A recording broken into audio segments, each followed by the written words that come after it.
Here's some business advice that's blindingly obvious once you know it. Now, a couple of years back, I found myself in the unusual situation where I was invited to interview Bill Gates in the morning and James Dyson in the afternoon.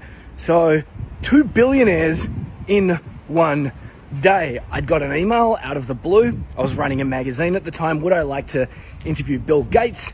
They even offered to fly me to Sydney. That was really cool. I said yes. And then a couple days later, I got the message saying, would I be interested in interviewing James Dyson in Sydney on the exact same day? So I flew to Sydney. I turned up at a big hotel where I'm guessing Bill Gates was staying. And I was ushered into a little bit of a conference room, you know the ones with the bottled water and the really rock hard mints.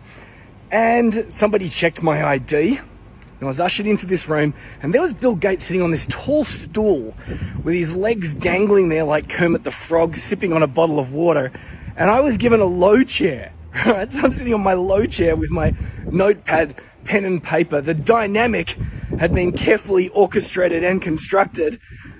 We knew who was the boss in this situation. And I asked a bunch of questions, and I got a bunch of answers. But mainly he just wanted to talk about the latest version of Windows, whatever it was at the time, and he wanted to tell me about the features, and he wanted to tell me about his opinions about the technology landscape at that time, and I dutifully took notes, and I went away and I left that meeting, and I thought, cool, I just interviewed Bill Gates. Then I hustled across to the other side of town. This was in Sydney, so Bill Gates' meeting was right in the middle of Sydney. The James Dyson one was scheduled to happen in a suburb called Surrey Hills. If you're in Sydney, you'll know where that is.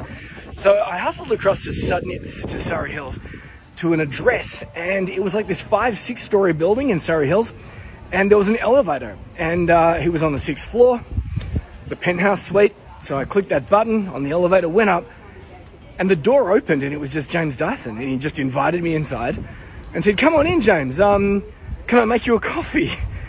We walked into his apartment, he made me a coffee, we sat down on the couch, and he said, who is your target audience? Who are the readers of your magazine? And I explained to him who they were, and he said, well, maybe we can teach them something. Maybe we can teach them, we can come up with a process to teach them something. So I interviewed him, and together we came up with a bunch of tips and tactics and pieces of advice for startups, because it was the startup magazine that I was running at that time. I graciously thanked him, shook his hand, and left.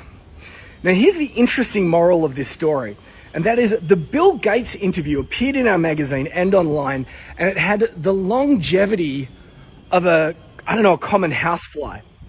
Because all he wanted to talk about was his business, the features, and his opinions about what was happening on the tech landscape at the time. None of it had longevity. James Dyson's story appeared online and in the magazine and continues to be read by interested business owners, startups namely, to this very day. This happened years ago. Here's the moral of the story. Opinions are worthless.